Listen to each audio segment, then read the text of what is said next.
La repetición. Un ensayo de psicología experimental. Por Søren Kierkegaard.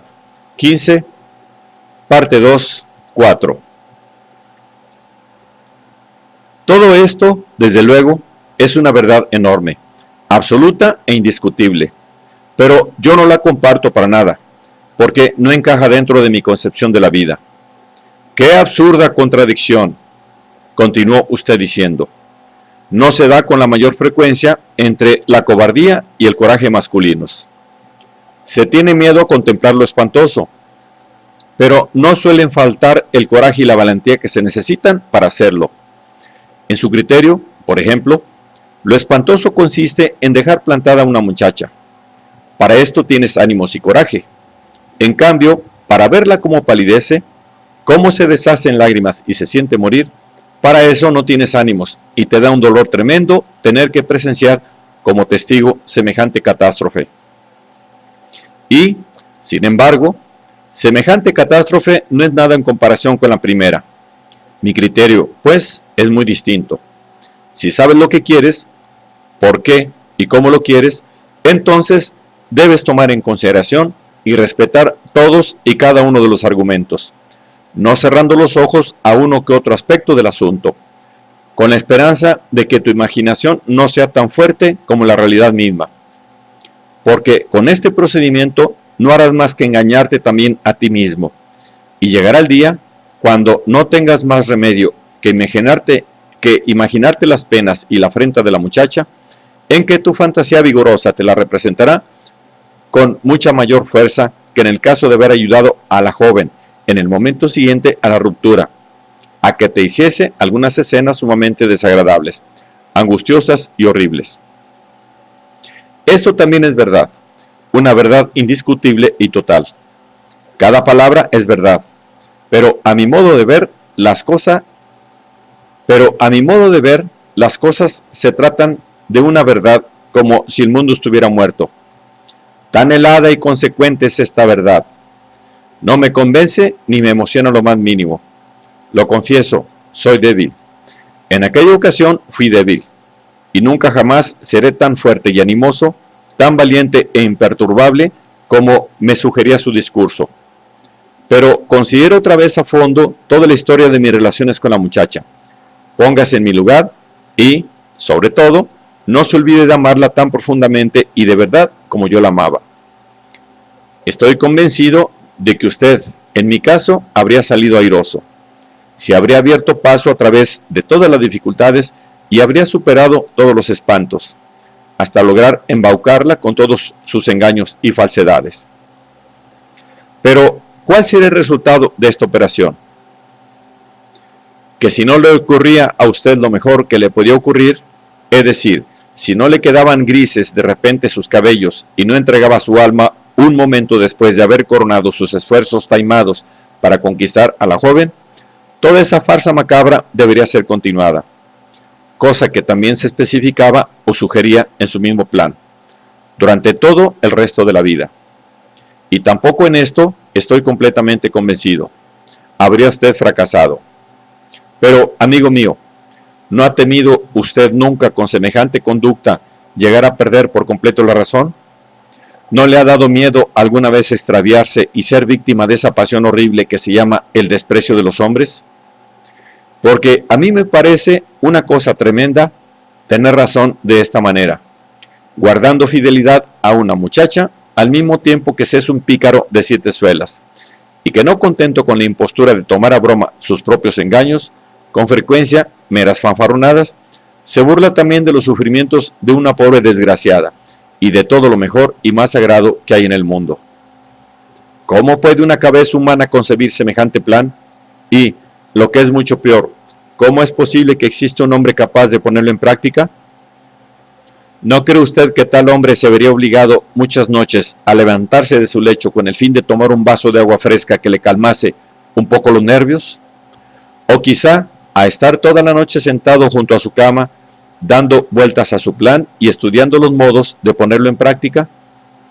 Aún en el supuesto de que yo hubiera seguido sus consejos y comenzado a poner en práctica su plan, le digo con toda mi modestia y sinceridad que no me habría sido posible en modo alguno perseguirlo y menos ejecutarlo hasta el final. Por eso mismo escogí otro medio. Abandoné con el mayor secreto Copenhague y me dirigí a Estocolmo. Esto, según su plan, era un error garrafal. Bien que me marchara al extranjero, pero a la luz del día y sin el menor secreto. Mis ánimos, amigo mío, no estaban para tales bromas. Imagínese que ella se hubiera enterado de mi partida y estuviera en el puerto cuando yo llegaba con mis maletas para tomar el barco. Solo pensarlo me pone los pelos de punta. O imagine que yo ya había embarcado y el vapor levado anclas cuando la vi llegar a ella y quedarse como una pieza sobre el muelle. Yo creo que en ese momento habría perdido la razón. No dudo, en cambio, que usted, en las mismas circunstancias, se habría mantenido tranquilo e impasible como de costumbre.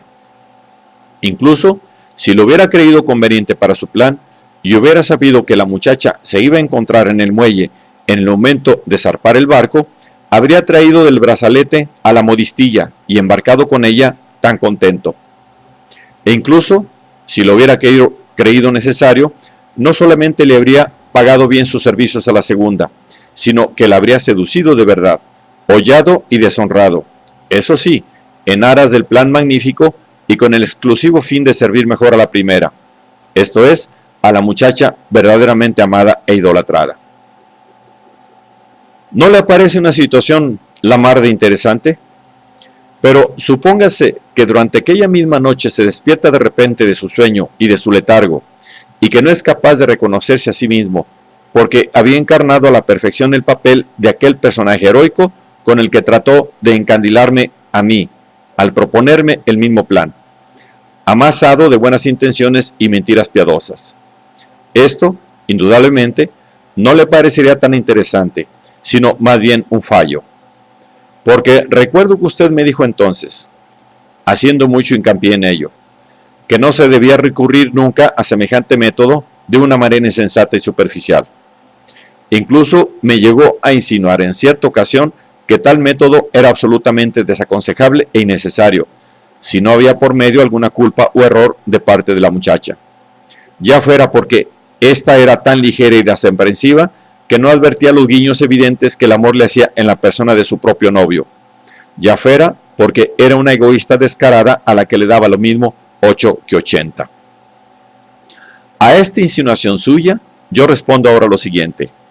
Aunque hubiera sucedido como usted dice, o precisamente por haber sucedido así de hecho, ¿no cree usted que habría llegado más adelante el momento en que la joven cayera en la cuenta de que había obrado mal y se sintiera desesperada por las funestas consecuencias de su ligereza o de su egoísmo? ¿Y no ha pensado usted nunca que si tales consecuencias fueron funestas, ello no se debió quizá a la desaprensión o dureza de la muchacha, sino única y exclusivamente al peculiar modo de ser del novio? ¿No les ocurrió acaso a ambos la misma cosa? ¿No fue su comportamiento igualmente ambiguo? Porque yo creo que la joven, en definitiva, no imaginó ni remotamente las fuerzas y pasiones sutiles que desencadenaba en el ánimo del muchacho, de forma tal que, siendo en realidad inocente, se hizo culpable de todo lo ocurrido.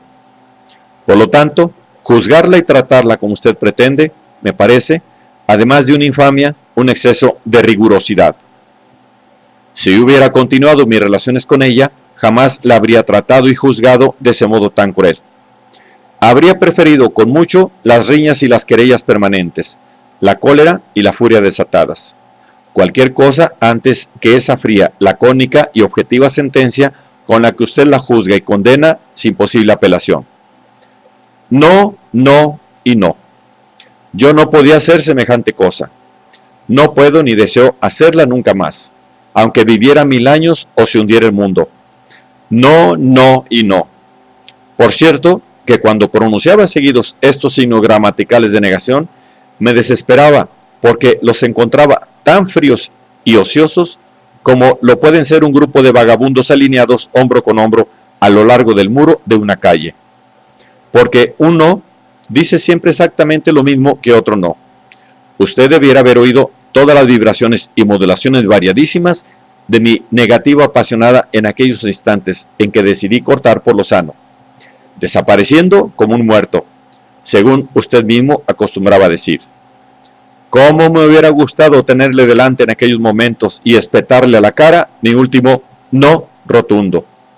Y cómo me hubiera gustado también romper con ese no definitivo todos los lazos que mataban a usted, y haberlo hecho con aquella fuerza con que don Juan trató de soltarse de la mano férrea del comendador, una mano que al fin de cuentas no era tan fría como la calculada sabiduría con que usted me tiene atrapado de una manera irresistible.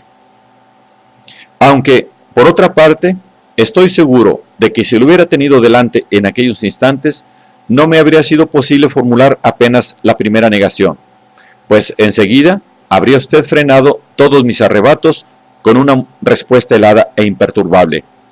Claro, claro, lo comprendo muy bien, pero calma, muchacho, mucha calma.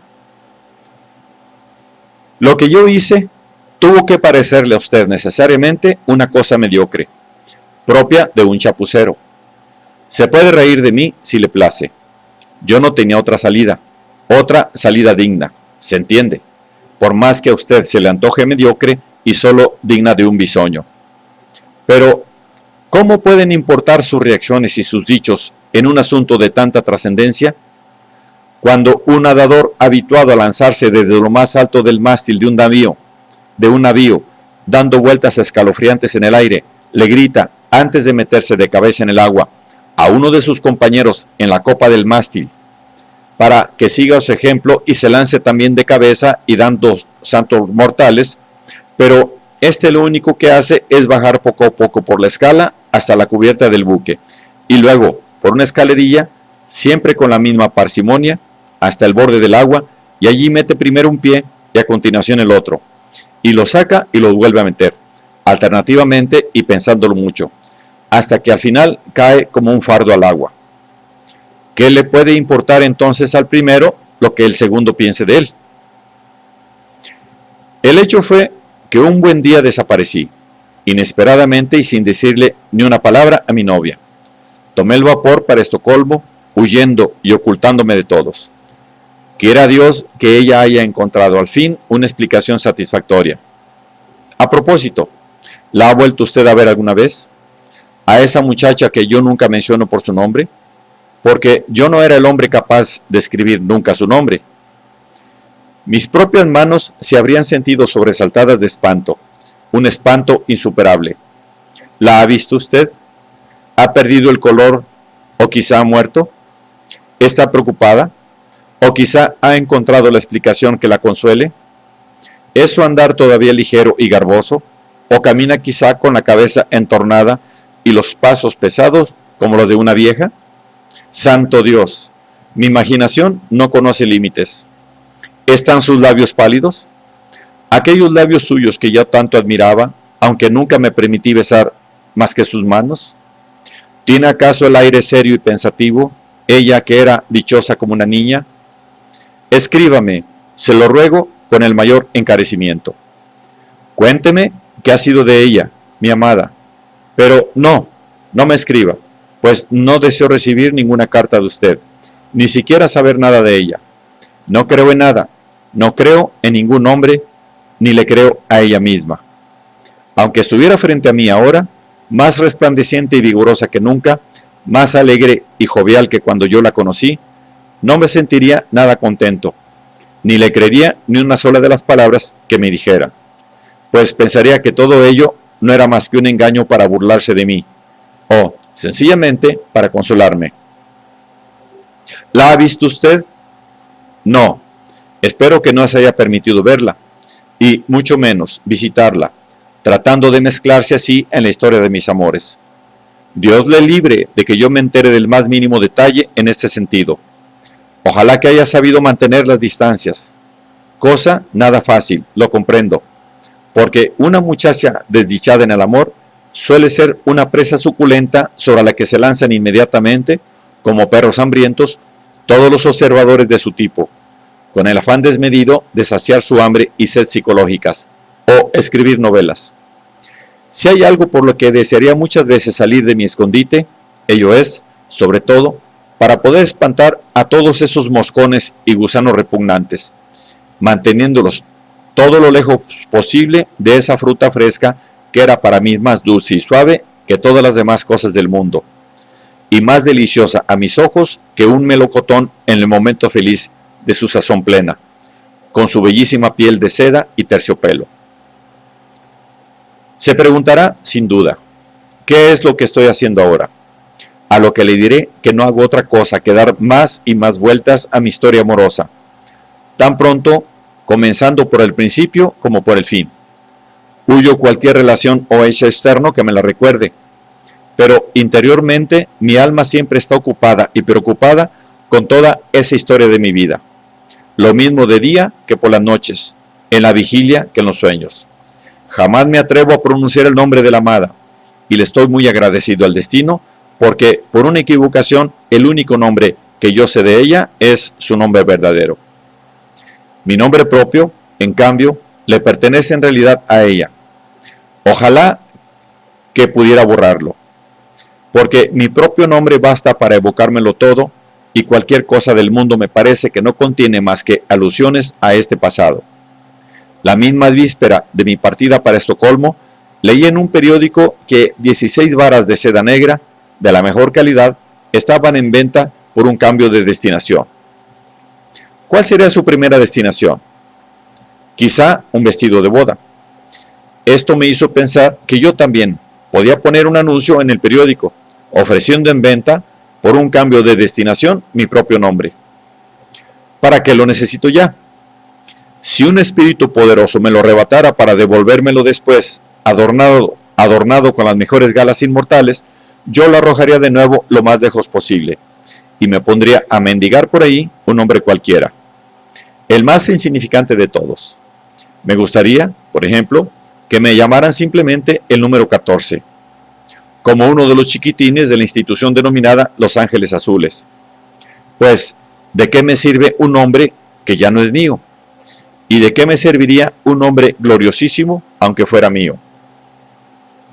¿Qué vale, en definitiva, el sueño halagador de la fama comparado con un suspiro amoroso del pecho de una doncella?